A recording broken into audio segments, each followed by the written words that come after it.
This is the Menopause Movement Podcast. I'm your host, Dr. Michelle Gordon. Now, here at the Menopause Movement, we've surveyed over 50,000 menopausal women. And through this, we've discovered that the number one cause of menopausal suffering for our clients is weight gain. Now, you've said things like, how do I lose the menopause belly? I don't recognize myself anymore. How can I get me back? When menopause hit me out of the blue, I had no idea what was happening. And when I gained about 50 pounds overnight, I hated what I saw in the mirror. The menopause movement exists to provide world-class transformational education to women who are suffering from the symptoms and effects of menopause. And we're here to give you the education you need to get your life back. We want menopause to be the best time of your life. I mean, it is for me, and I want that for you.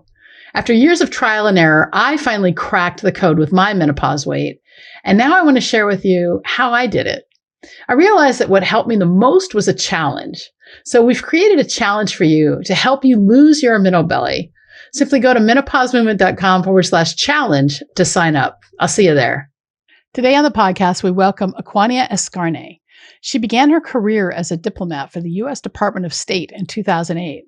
And while serving in Port-au-Prince, Haiti, she realized how many working professionals, including her own colleagues, were not prepared for an emergency or an unexpected life event. The devastating 2010 earthquake demonstrated that even high-income earners oftentimes did not have sufficient insurance, proper estate planning, or savings. This experience inspired her to work more closely with professionals, especially people of color, who have the potential to build generational wealth with the right guidance and support. Today, she's a financial coach, hotel owner, podcast host, and independent life insurance producer with the Legacy Builder Group. She's committed to helping people find financial freedom and build wealth. As a financial coach, she equips her clients with outside-the-box finance tips, debt management plans, retirement planning, and more.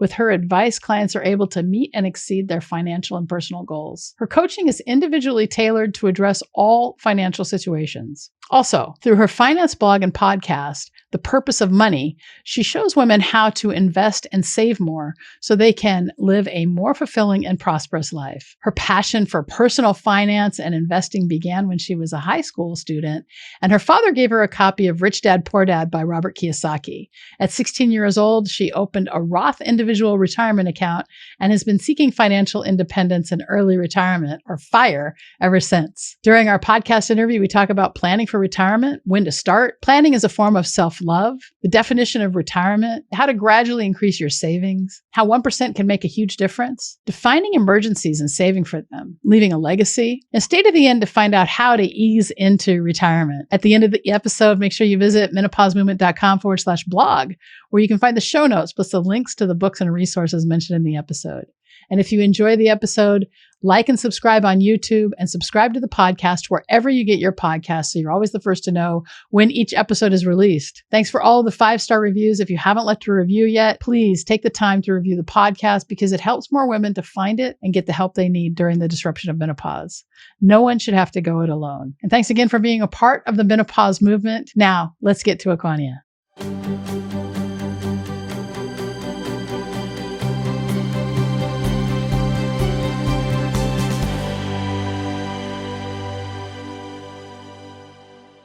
Welcome to the Menopause Movement Podcast. Thank you for having me. I'm so glad to have you.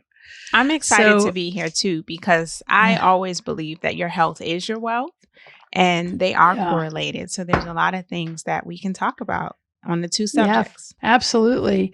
So in your outline here, you talk about, saving for retirement and ways to leave a legacy. And I think that before we even talk about that, I think it's important to find out, when's the best time to get started? I think you can get started at any time. And I'm not going to say that it's ever a time where you're too late. I'm an exception. I started saving for retirement at 16 years old with my first job. I worked at a retail store, and I felt that after reading Rich Dad, Poor Dad, a gift my dad gave me, I didn't want to use my paycheck to buy clothes in the same store that I was working in. I wanted to use my paycheck to help me retire early and to start saving. So you can start saving as early as your first job, but most people will start when they get their either career out of college or sometimes a little earlier, depending on their knowledge about the ability to save save and what they're trying to do. But others may wait a little bit longer in their career, depending on what other financial responsibilities they have. And sometimes parents specifically wait longer because they have to pay for college and they're trying to get a house and provide for their families. But one thing I want to tell people is you can get loans for houses, college, and pretty much anything else you're looking for, but you cannot get a loan for retirement. So you should prioritize yourself. And in that instance, I think personal finances, you have to be selfish sometimes, and people have to save for themselves first. I love that. Well, that kind of goes with, we talk about self-love, right? And self-love is this nefarious, or maybe not nefarious, maybe that's the wrong word, but nebulous sort of thing that we talk about. But then it's almost like if we start to exhibit self-love, then perhaps it's, we got a big head, or, we think we're better than other people or anything like that. But I think that planning for your future, personal finance is an extreme form of self-love and putting yourself first. And I don't think there's anything wrong with that. I completely agree with you. And I wish more women would think that way, because then they put themselves ahead of the game. Because it's kind of like that message they tell you on the plane, right? If we ever lose pressure and the oxygen mask drops down, you need to put the mask on yourself first, and then you can help others. Well, when you put your finances in order and you put yourself first when it comes to your financial responsibility, then you're actually in a better position to help people, because you'll know exactly what you have that's surplus and what could be used to give more or to help people in need or whatever it is you're trying to do. But you'll have that security blanket that you're okay. Yeah, that's really great. And it's interesting because, you talk about, we come from a puritanical sort of, roots, right? We come from Europe, and the big thing was this religious freedom stuff. And so, there's a few things we don't talk about, right? We don't talk about sex. We don't talk about our futures that much.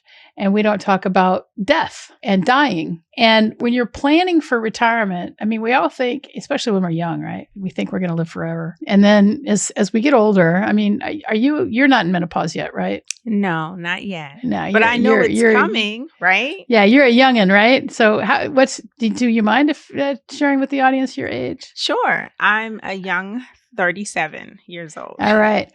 So you're 37 years old, and are you retired yet? Not yet, but it definitely is in my plan. I initially planned to retire by 50, because in my career that I started right out of grad school, that's the earliest age you could retire. But with the path that I'm on with my businesses, I'm still projected to retire at 50, but I could do it a little earlier. Right on. So that's only 13 years from now. And that's really great. I retired from surgery last year to build the menopause movement. I just had a huge calling to leave medicine. And it's a good time to leave medicine, given what's happening in the world with COVID. And congrats to that. And I really appreciate that you didn't retire and not do anything else. So many people assume retirement means you're no longer working, you're no longer as productive. But retirement just means the freedom to do another great thing. I call it phase 2 of the amazing you. So what is it that you're trying to do? Who are you trying to impact? You are making a huge impact with women, and you're still very active, I'm sure. My retirement is going to be me helping more people with their finances, traveling a whole bunch because I love to travel, and just having the freedom to say, I'll do that or I won't do that. But money won't really be the object. It won't be a driving factor of my decisions to do anything. Yeah, no, that's really, really good. And so one thing that there is this puritanical thought that money is the root of all evil, right? And abundance, people who are wealthy, they're evil. And that comes from a misinterpretation of the Bible, actually, where it's, people say money is the root of all evil. And I think also the Pink Floyd song, kind of reinforced that a little bit, but it's actually not money. It's the love of money That is So, correct. and to tell you the truth, I unabashedly can say that I love money. I've been poor and I've been rich, and I like being rich a lot more. I've been in a position where I couldn't eat every day, and when I was in my 20s, and that was tough. It was really hard. I mean, I learned some really great lessons from it. I had the discipline of preparing my food every week. I cooked everything for myself. I ate a lot of lentils and cooked a lot of bread. But at the same time, I think it's better when I have somebody who comes in and cooks a couple times a week for me, And so, Amen to that. That's right? my next goal. Yeah. I've Yeah. managed to get cooks on vacations, because I don't think on vacation anyone should have to cook. But I'm still trying to convince my husband that we should have a cook during the week too. But he's doing a great job. So we had a full-time chef for about 6.5 years. And then she went off to do her own entrepreneurial. And now she comes in a couple times a week and cooks for us. And that's good enough. And it's been a really great journey. She's become a part of our family, and we're super rooting for her with all of her own entrepreneurial things. But what I wanted to say is that if money, so we want to think that money, there's this whole, I don't want to say holier than thou, but people who, it's almost like to be closer to God, we have to reject money. There's that whole belief there. And when we can let go of that and embrace abundance, remember, more money means more impact. More money means more impact. And here at the Menopause Movement, we support an NGO called Studio Samwell. And Studio Samwell keeps girls out of the sex trade in Ethiopia. And I just happened to, when they were just starting, I happened to be able to invest in them and, donate to their cause. And I've just continued as we've built the Menopause Movement. And so they get a portion of our profits. And so that's kind of where our money goes. And I just think that it's super important for us as women who are growing into the time when we start to really think about our legacy and what's happening in our lives, that we really do this mindfully. Remember, most businesses now are started by women over 50. Right. Absolutely love that. That's amazing. Yeah. So if, let's say I'm in my late 40s, I'm listening to the Menopause Movement podcast because I want to understand more about menopause. And now here we are talking about this. And I just, I have maybe $2,000 in the bank. I don't have any savings. I don't have any life insurance. So where, the whole financial thing, I think is purposely a mystery. I think it's purposely a mystery because of the financial industry, right? And they want to keep it kind of, it's like there's two tiers. There's the people who have a lot of money, and then, the middle class is really shrinking now. It's been shrinking probably since before Obama. And the thing is that it's possible to retire with millions of dollars if you just follow the right steps. So how do we get started? Introduction. Yes. And that's something that I'm creating a course right now. The Purpose of Money Masterclass, Finances 101, is teaching women specifically how to get started, because I am currently a real estate investor. I also sell life insurance, and I've helped my family and other women build wealth. But I want people to understand that my journey started very simply. I took a $252 check and I started saving for retirement. But I didn't actually contribute a significant more amount of money to my retirement account on a regular basis until my first job. And when I had my first full-time career with benefits job, I still was only doing about $25 a month in a Roth individual retirement account.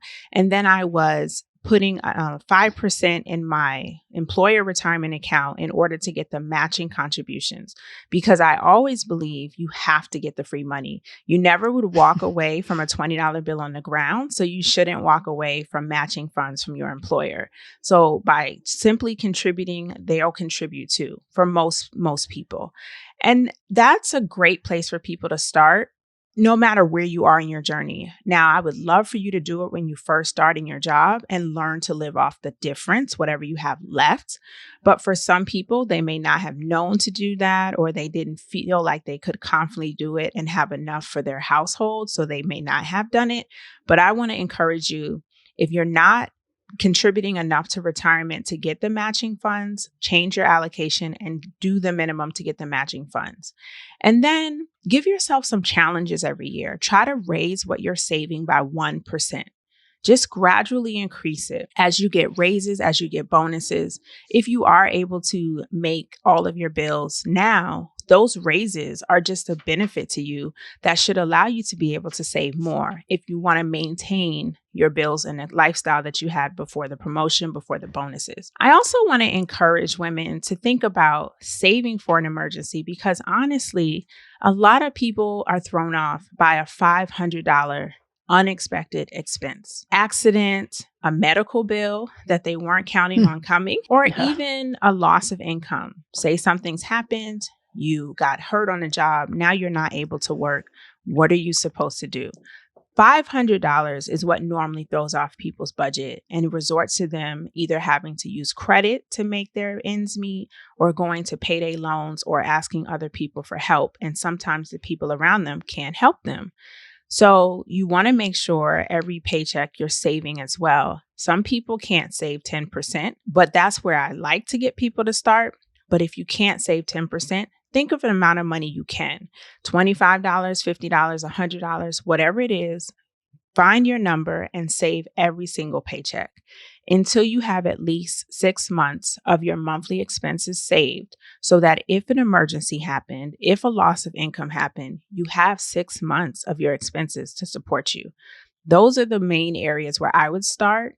And once you have that foundation, then you can really focus on investing outside of your employer retirement account and investing in other ways to make money, like real estate, like investments and things like that. So what does somebody do? So there's a couple things I want to unpack here. First of all, you talk about how to gradually increase your savings. And I love that you say 1% per year because 1% can make a huge, huge difference. And we talk about this in the menopause movement all the time, that it's progress over perfection, progress over perfection. And so especially if you're doing a retirement, remember when you do an IRA, you can't get that money until you're 59 and a half unless you want to pay a penalty.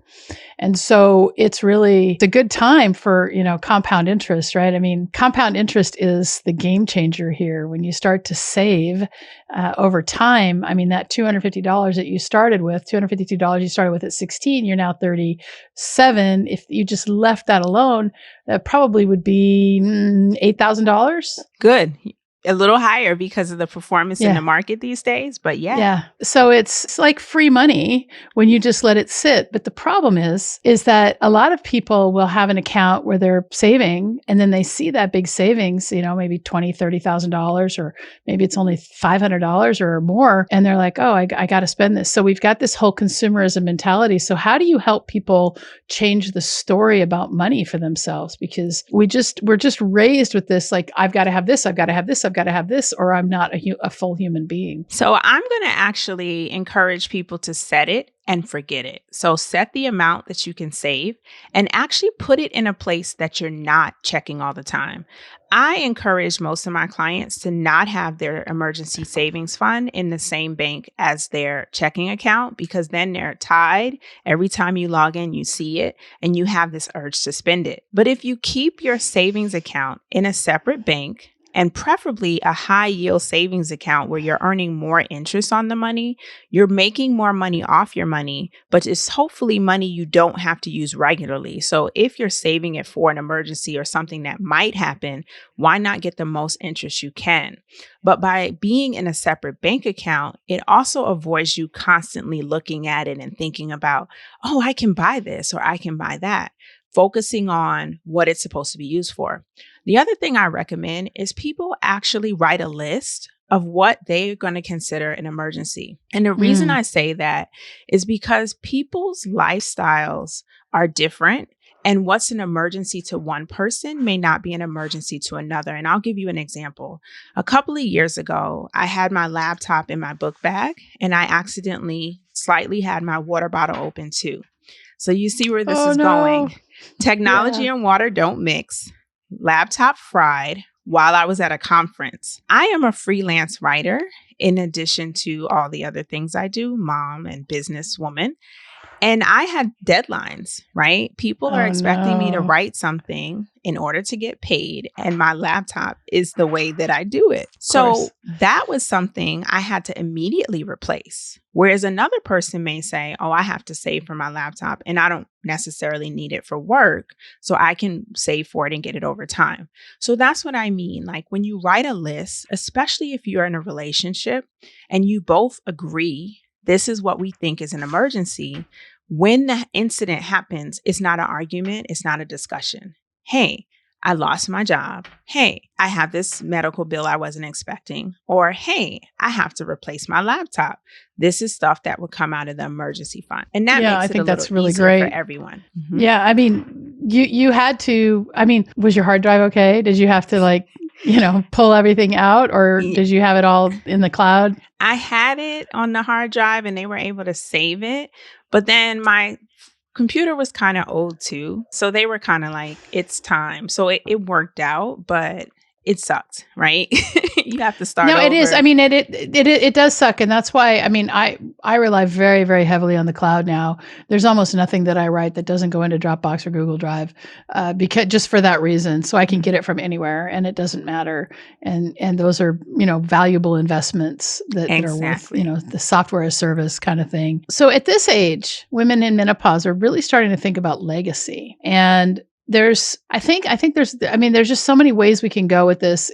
I happen to have my son's going to be 28 years old this month. He's disabled. He's high functioning disabled, but he's disabled. And so I have a lot of life insurance that will make sure that he's, he'll never want for anything. I've got enough, and some of it is the kind that I can borrow against if I need money and that sort of thing. But I didn't feel comfortable not having, some means for him. But I still haven't created a trust, and I still haven't executed a will. And I mean, so there's a lot of little things that could be really easy to manage. I just haven't done it for whatever reason. So and it just feels, I guess for me, it just feels kind of overwhelming. And so I could take my own advice and just, find the smallest thing that is impossible to fail and just do that.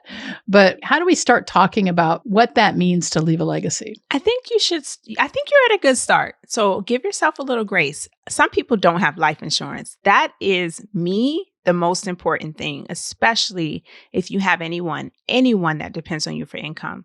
And I actually also have a son. I have a special needs son, and my husband and I have a normal, typical son as well, who's older than him. And so we got our affairs in order pretty early because we wanted to make sure there was a plan on what happens to our youngest if something happens to us. But we created a special needs trust specifically for him so that he could have funding to support his lifestyle, but he also doesn't directly inherit all of this money that could affect his ability to qualify for any other benefits that might be helpful to him as an adult. But for our other son, we still left him a nest egg as well, but we're choosing to teach him financial literacy as he grows up so that if, God forbid, we die sooner than we want to or expect, he doesn't inherit a lot of money and then doesn't know how to handle it or deal with it, right? So we've even structured the will and the trust so that it's phased out and given to him as he matures. I think women can start doing this at any point when they have dependents, anyone that depends on them. So it's not just children. Some people think, I don't have any children. I don't need life insurance. I don't need a will. I actually disagree. I think if you have a parent, a sibling, godchild, niece, nephew, if there's anyone that regularly comes to you for financial support, congratulations, somebody depends on you, right? And those are the people that you're getting life insurance for. Those are the people you're getting a will for. But I really want to encourage you to get your estate planning done. That's the planning where you look at the will. You also might create a medical directive so you know what happens if you're unable to speak for yourself, but medical decisions need to be made. I think you should sit down with the lawyer and create all of these things at the same time. The reason I say sit down with the lawyer is because a lot of these affairs are specific to the laws of your state. You can go to LegalZoom and other places like that, but they may not have the nuances that really help protect you for the state where you live. So by talking with a professional, and a lot of times they'll do a consultation at no cost, but by talking with a professional, you can make sure the documents are done right. And you can also ensure that what you want to happen is how it's going to be executed when the time is right. The last advice I have is to think through who would you want to make those decisions for you and to speak on your behalf. So you're going to need to think about, who can I make the executor of my estate? If something happens to me, this person is going to settle my affairs. That does not have to be a family member. It could be a friend that you trust, but it could also be a company if you don't have anyone around you that you feel confident enough to handle that responsibility. But that person, whoever you choose, has to have the documentation and know what you want to do. And in our family, we've actually talked about whether or not we want life-saving treatment. How do we want to handle certain things if I'm alive, but I'm unable to speak for myself? And who's going to take care of our children? And so those are the things you need to talk about when you're discussing legacy planning. And if you do have children and you want them to be aware of these decisions as well, I encourage you to start talking about it with them early. But I think you made a good point in the beginning of our conversation, which is we don't talk about death enough, but we know it's going to happen. And that's where we're kind of falling short on the communication, but we have to talk about it because it's not going to be easy for our children or our family members to execute our wishes if they're not even aware of what we want. Yeah, I think that's really important. And it's really hard, even as a doctor, and seeing people die on a regular basis. The punishment comes when people die. I mean, there is, doctors are not perfect and doctors make mistakes, but it's also, there's this whole like shame around, when people die, but people die every day. I mean, now with COVID, people are dying more. We're seeing a lot more deaths than we did. But it's really frustrating, I think, to have a situation where, everyone's going to die, and premature death is sad. But we are living beings. And so I think it's very helpful. It's been very helpful for me. I don't know, about everyone, but it's nice for me to think that there is something eternal that is, my spark.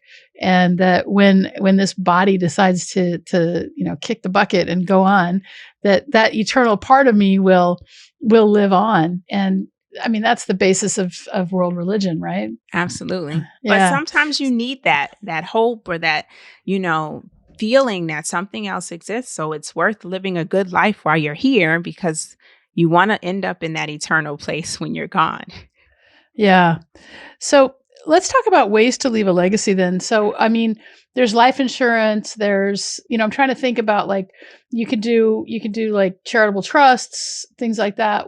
How do you help people like leave a legacy? The first thing I do is help them establish how much life insurance they need to handle their affairs.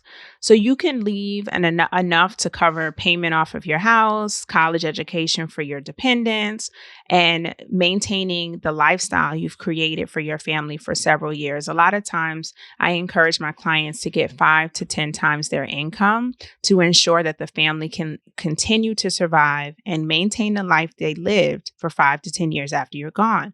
Because after the death of a family member, who wants to deal with the stress of finances or potentially moving and having to adjust to these responsibilities that you may have shared with your partner, and now all of a sudden there's only half of the relationship there. But there are other ways. Outside of leaving life insurance, you can also leave an educational legacy, teaching your family values that you honor and respect that can allow the family to continue with a mindset that promotes giving, that promotes charity, that promotes communication. And the idea of building businesses and building wealth so that your ancestors and your future children's children will leave behind a better life than you did, right? I want my children to pick up where I left off. Absolutely, So I started talking about money with them young because I didn't want them to grow up and say, I don't know how to budget, or I don't know how to save, or, hey, I just got paid. Let me spend all my money.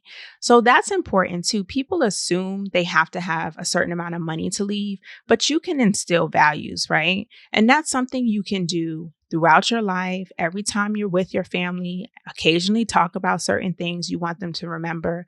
But then document it too. A few years ago, I started writing in a journal.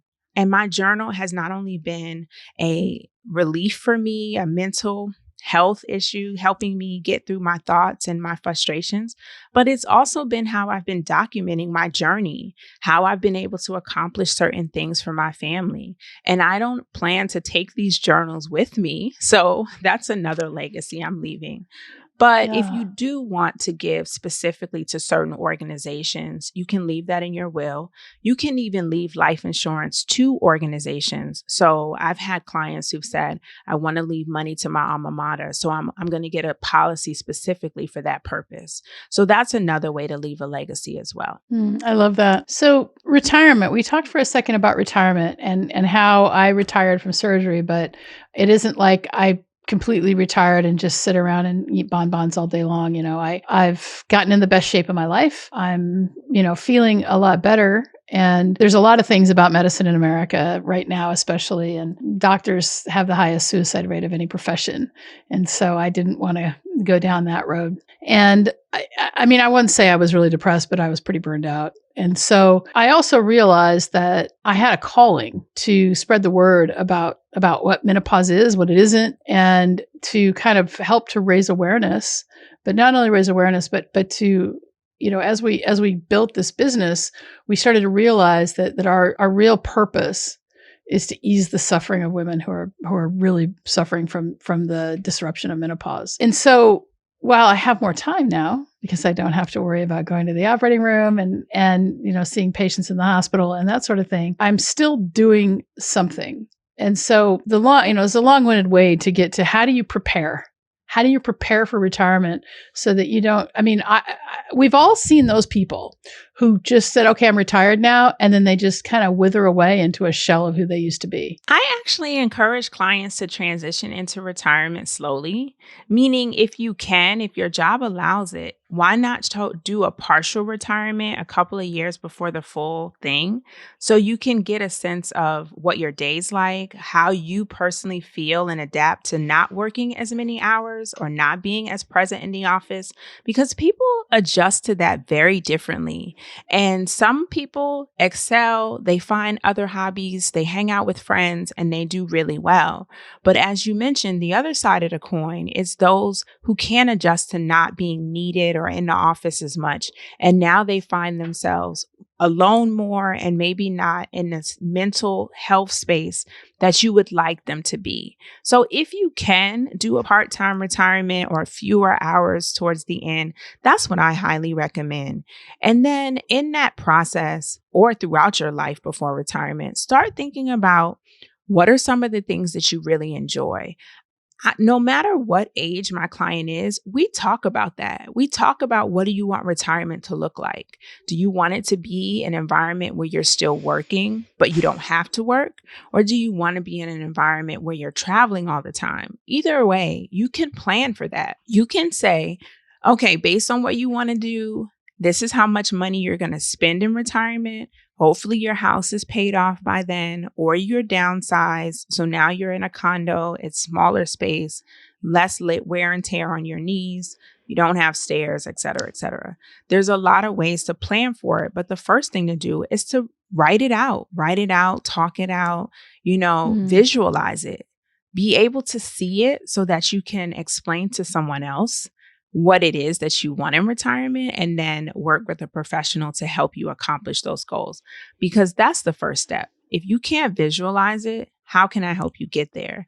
And once you know what you want it to look like, then we can financially plan for all of that. I think that's so important because we talk a lot about how we can create our lives. And it's so easy to just get caught up in the day to day. I got to do this, I got to do that. And then before you know it, 50 years have passed. It's like, well, what happened? And what happened with those last years? And how am I going to make these next years the best of my life? And a lot of that has to do with intention and thought. And when I had Kim Welsh Phillips on the podcast, she talked about how, you want to journal your prayers.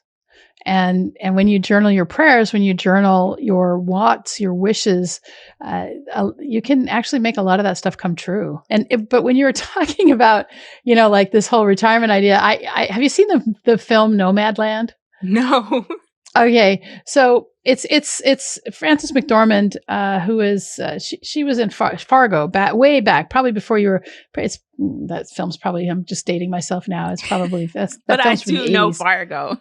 Okay, so she was, but she played the lead in this. It's a beautiful film, but it's sad because it's about a woman who lives in a van, and I think that there's nothing wrong with it. I think that's if you want to get a van and convert it and travel all over the country or even if what you want to do is, a little bit more luxurious and you spend, you sell your house and you spend the proceeds on an RV. And I know people who've done that, and they just go around and go from place to place, and they've got, it's like a tiny house on wheels kind of thing.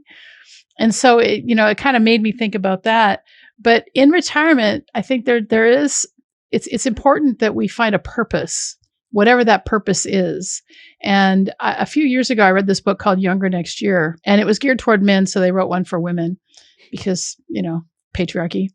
Um, but Younger Next Year is really good because it talks about, how to make retirement, the best time of your life and living with purpose. So I think that's important. So we've talked a little bit about life insurance. And one thing I wanted to mention is that I didn't really start saving until I started my job. And I think I graduated residency, I was 40 years old. And I read books by this guy, David Bach, and he talks about this thing he called the latte factor. And if you can just give up a latte every day or 3 times a week, you can save yourself that's the kind of money that you can save. A latte is about $4, that's about $120 a day, a month, and if you could put that away, and over time that money's going to become something. So there are so many ways for us to do without. Just because everybody else has it doesn't mean we have to. But we don't have to necessarily feel like we're depriving ourselves, because when the goal is financial security or independence, then I really think that there's a whole bunch of like beliefs around money that we have to get over to in order to really start to take control of our finances. There's just so many beliefs there. I agree with you. And a book that I do like by Bach is The Automatic Millionaire. It's one of the first books I read in college that really sparked that idea of you should set an amount and make it automatic and then increase it as you can. And that was a strategy that really worked for me. I can tell you that by starting early, automating so much of my savings and investing really gave me a leg up. By the time I was in my 30s, it was well worth it, right? And I didn't really see it as a sacrifice because I was doing what I wanted to prioritize, which was saving and investing. And I was still saving for the things I valued most. So I've always been a lover of travel. Ever since middle school, I took a trip to Spain with my class, and I never, ever, ever imagined not traveling again. In fact, I told my mom, I'm going to travel for my career. And my career, I started as a U.S. diplomat. And so I literally followed that one journey to make sure I could see the world. I've been to almost 40 countries, and I'm going to hit 40 before 40. That's my new thing. But Awesome. I save for vacations every paycheck. I intentionally put saving for vacation high on my list. But I'm not too big on name brand purses and clothes and other things that I could spend my money on. But because I don't value that as much, I don't spend money in that way. So I'm a person who thinks you should spend based on your values, and you should save and invest based on them too. And if you're willing to make the sacrifice or prioritize the things that'll build you wealth, then you'll land a lot better on your feet later, right? And so I like Bach. I like his concepts, and a lot of them really helped me. But I do want to tell people that sometimes you need to do more than save a latte. Sometimes you have to be intentional with a budget. Sometimes you have to save more than $5 a day. It's just, the truth be told, you can't save your way to wealth. You do have to invest too, because investing is where you get the compound interest and you get the greater returns. If you just save $200 a month, maybe from 18 to 60 something. I think I did this calculation before. You might have, $400,000, right? By the time you're 65, just saving $200 a month, put it in a savings account. But if you invested that amount of money and the same amount of time, you'd have over $1 million. So there is a difference, right? Between how you use the money that you're putting aside. But I think they're both important. I think saving and investing is important. And I think eliminating things in your life that you don't want or need, like lattes, is helpful. But there are some people, I tell them all the time, very honestly, you need to make more money. And sometimes making more money would require more education or more experience, but you have to find a path to that if what you're currently making is not enough. Yeah, I think that's really important. And what we're making has a lot to do with how we feel about ourselves and our own value and whether we're worth it. And that comes back to a lot of childhood beliefs. There's so many beliefs around money. And if you grew up in a family where it was like money doesn't grow on trees and you got to turn off the lights all the time and miser, then you kind of grow up with that belief, and you can either give it to your children or you can start to really tune into the abundance in the world. And there is a lot of abundance, and when you start to see money as just another form of energy, then it's a little bit easier to attract it. Yes, I love that. And I attract money. I tell myself that all the time. I find it in the street, it shows up in the mail, and I continue to keep a positive mindset that I will always attract money. So when I need it the most, it shows up. There's a really great book that I like to tell people to read. It's called Money Flows Easily to Me. And it's a quick read. And it's especially great for anybody who's in the online business space, because we tend to want to find our value in the results of our business. And if you're the type of person who finds your value in your business, then you're going to be disappointed a lot, because business is a series of failures. And and so it's super important to, set your intentions and then let them go and not freak out if you're not making sales, because hardest thing to sell is something that's online. Hardest thing to sell. And if you sell one, that's awesome. And if you sell 100, that's even better. But there's just so many factors that go into persuasion and influence. And so finding your identity outside your business is super important. It took me a long time to learn that. And I used to think that, my worth was in my value as a surgeon. And when I was able to let that all go and just and let the business go, I had to close. I mean, I grew my practice to multi-million dollars, and I had, 4 surgeons working for me, and then a whole bunch of support staff. And I finally I was like, this isn't for me anymore. I let everyone go, and I let it go. And I was like, this is not my calling. Wow. That's so brave. I don't know if that's courageous or if it's I had to follow my calling, and it wasn't that anymore. And that was okay. So I think that there's opportunity here for a lot of self-discovery, and there's opportunity here for you as the listener to really evaluate everything you believe about money and ask yourself if it's true. Because if you think money is scarce, then money's always going to be scarce to you. And if you think money is abundant and will come to you, money will come to you. And it's really, and you may say, oh yeah, Dr. G, that's what you say, but that's not my experience. Well, change your experience. You got to, anything that I like to say that anything that's worth doing is worth sucking at it first. Right. And so it's so important.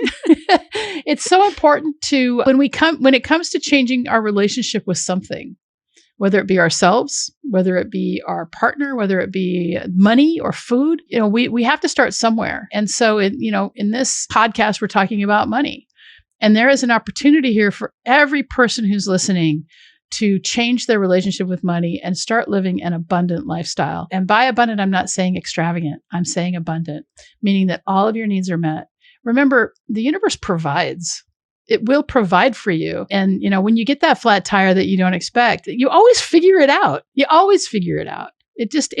Everything's work out. Sometimes you got to go without something or whatever, but the universe always provides. And so I think it's super important for us to kind of take a step back and remember that gratitude plays a huge, huge role here. Absolutely. I love that. I love everything about it, because as soon as we all change our mindset on money, it's going to help us have a better relationship with each other and more free discussions about it. Because one thing I didn't talk about in this discussion, but it's true, is women and their inability to get the same wages that men do. There's a huge inequality in salaries of men and women for the same jobs. And it's 62 cents, right, to every dollar that men make for women to make the same, right? And that's just women in general. That's not breaking down the diversity in women, where Latina women are actually only making 55 cents to every dollar men make, and others in between, right? So We are trying to build wealth, to leave a legacy, and to prepare our families and our finances on less. So that compounds the problem, but it doesn't mean that you can't accomplish great things. It just means you might have to be more strategic, start earlier, get help, or create additional income streams to equalize the playing field, right? Yeah, and to give your family listen, we live in a patriarchy, and there's no getting around that. Men value other men, and it's really sad, I think, because there are no other people without women. And for whatever reason, the men, I talk about this book quite a bit. I haven't for a while, but it's called The Alphabet versus the Goddess, a great history of how the patriarchy really developed and how all the goddesses were killed off once we started getting written language. It's a great book on history, the history of the patriarchy. And it makes a lot of sense. But I remember thinking that I had to be a lot better than any of my male counterparts, any of my colleagues at anything. And while I was never one to have I always spoke my mind. So I always spoke my mind. And it's harder for women of color. And it's in America, especially, which is, even more so now than when I was growing up, divided by race.